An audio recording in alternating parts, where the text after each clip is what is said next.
There is a specific kind of quiet that only happens when you are only one home alone. You know the sound of your own house, every creak in the floor, every knock in the pipes, the exact way the fridge hums, which means you also know instantly in your gut when the sounds belong to the house and when it belongs to something else. These are three true stories from people who were home alone and realized too late that they weren't. This one is about the oldest trick there is, and it almost worked on me. About 2 years ago, I was renting a small house at the end of a quiet cul-de-sac, living alone, and one night around 11:30 there was a knock at my front door. Not the bell, but a knock and knuckles on wood. I knew nobody I knew would show up unannounced that late. So I went through the door, but I did not open it. We had one of these doors with a narrow window beside it. I looked through it, and there was a man on my porch, maybe 35, ordinary looking, a little agitated. When he saw me in the window, he smiled, relieved, and started talking through the glass. He said that he was so sorry to bother me this late, but his dog had gotten off the leash and run into my backyard, and could he please just come through the house to grab him? It sounded reasonable for about 2 seconds, then my brain caught up. I hadn't heard a dog, not a bark, not a collar, nothing. It was dead silent out there, and I thought, why would you come through stranger's house at 11:30 at night instead of just going around the side gate? I told him through the door that I wasn't comfortable letting him in, but I would look back and let his dog out the gate, and his whole face changed. The friendliness dropped for just a second, and he said quickly, "Are you here by yourself?" That question, that one, I lied. I said my boyfriend was asleep upstairs and I wake him up to help me. The man stood there for a moment and then he said it was fine, never mind. And he stepped off the porch, but he didn't leave. I watched him through the window as he walked along the front of my house, slowly, running his hands along the wall, and then he went around the side, toward the gate, and I heard him try the handle of the sign door. Then the rattle of the window being pushed up on. I was already on the phone with the police, whispering, moving to the bathroom because it was the only room with a lock and no windows. He was still testing windows when the sirens got close, and by the time the officers arrived, he was gone. They told me there had been 3 attempt break-ins and 2-mile radius that month, all late night, all houses where women lived alone, and at least one of them the guy had gotten in. The detail they all reported was the same, a friendly man at the door with a story who at some point asked if they were home alone. I moved out of that house 6 weeks later. I still lie about being alone. I will lie about it for the rest of my life. It was a Tuesday night in November and I was home alone because my husband was 3 days into a work trip in Denver and wasn't back until Friday. We'd lived in that house for 4 years. I knew it the way you know a house you have lived in that long. Without thinking, that night I'd done the normal things, made dinner, watched TV, and around 10 I got up to let the dog out one last time before bed, and when I walked into the kitchen, the door to the basement was open. Now, that door was always shut, always. We kept it closed because the basement was unfinished and cold, and the dog would go down there and truck dust everywhere, so it lived shut. And more than that, I remember shutting it that afternoon. It was standing open maybe a foot, and the light down there was off. And I stood in my kitchen looking back at that black rectangle of my doorway, and I felt the first cold thread of something crawl up to the back of my neck. I told myself the latch was old. I told myself the dog had nosed it open, but the dog was standing next to me, and she wasn't looking at the basement. She was standing very still, staring down the hallway toward our bedroom. And a loud sound was coming out of her that I have never heard her make in 4 years. Not a bark, a growl, deep and continuous, her whole body rigid.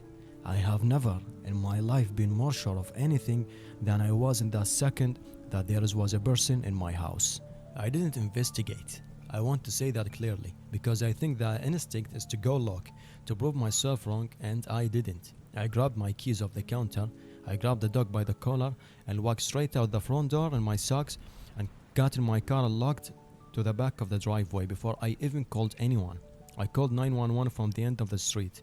2 officers went through the house and they found the basement window, the little one at the ground level on the side of the house, braid out of its frame and set carefully on the grass. and a fresh muddy prints on the basement stairs going up. Whoever it was had already been in that house, had already come up those stairs and left that door open, and was somewhere on the main floor when I walked into that kitchen. They never caught him, but the officer told me something before I left that have never been able to shake. In our bedroom, a chair from the corner had been moved. It had been pulled over to the closet and turned to face the door, like someone had been sitting in it, waiting, watching the doorway I would have walked through if I'd gone to the bed like I planned, if the dog hadn't growled, if I'd been just a little more tired. The last one is the one I genuinely can't explain, and is the reason I broke a lease and lost my deposit and never looked back. I'd moved into an old rental by myself, a little two-bedroom, and for the first couple of weeks everything was normal. Then the small things started. I would come home from work and the cabinet in the kitchen would be open that I was sure I'd closed. The TV would be on a channel I never watched once. The water in the bathroom was running, just barely, a thin trickle, and I stood there telling myself I must have bumped the handle that morning, even though I knew I hadn't. I checked everything, obviously. The doors were locked, the windows were locked, nothing was ever taken. Not money, not electronics. Nothing a burglar would want. That's almost the worst part. A burglar would make sense, but this did not. It escalated slowly. Over a month, I started finding the guest bedroom door open, the one I kept shut because I didn't use that room. And one evening I went in that bed, which I had made when I moved in and never touched since, had an impression in it, a body-shaped dent pressed into the comforter, like someone had been lying on top of it. I stripped that bed and slept away, with my own door locked from the inside after that. And for a few days, nothing. I let myself believe I'd imagined all of it. Then I came home from work on a Thursday, walked into my living room, and a dining chair had been pulled out of the kitchen and placed in the middle of the living room, turned to face the hallway that led to my bedroom. I hadn't put it there. I lived alone. I walked over it, and I don't know why I did this, but I put my hand flat on the seat, and it was warm. Someone had been sitting in it, facing the way I would walk in, and they had gotten up not long before I opened the door. I never found a single point of entry. The police came, and they were kind about it, but there was nothing for them to work with. No broken windows, no forced lock, no fingerprints that weren't mine, nothing missing, just a warm chair and a woman insisting someone was living in her house. My landlord, when I finally reached him, went quiet when I described it, and he asked me, carefully, if I'd been up in the attic. There was a hatch in the hallway ceiling I had never opened, never even thought about it. I did not go up there. I did not spend one more night in that house. I called a friend, I packed a bag, and I left, and I paid people to get the rest of my things in daylight with a company. To this day, I don't know if it was a person who had found a way to live above me and come down when I was out, or it was something I don't have a word for. I only two things for certain: somebody or something had been in my house for a month, and the last time it had pulled a chair and watched me come home. If you made it all the way to the end, please do me a favor and hit that subscribe button, because there's a few stories coming almost every day, and tell me which one was your favorite in the comments. Thank you very much.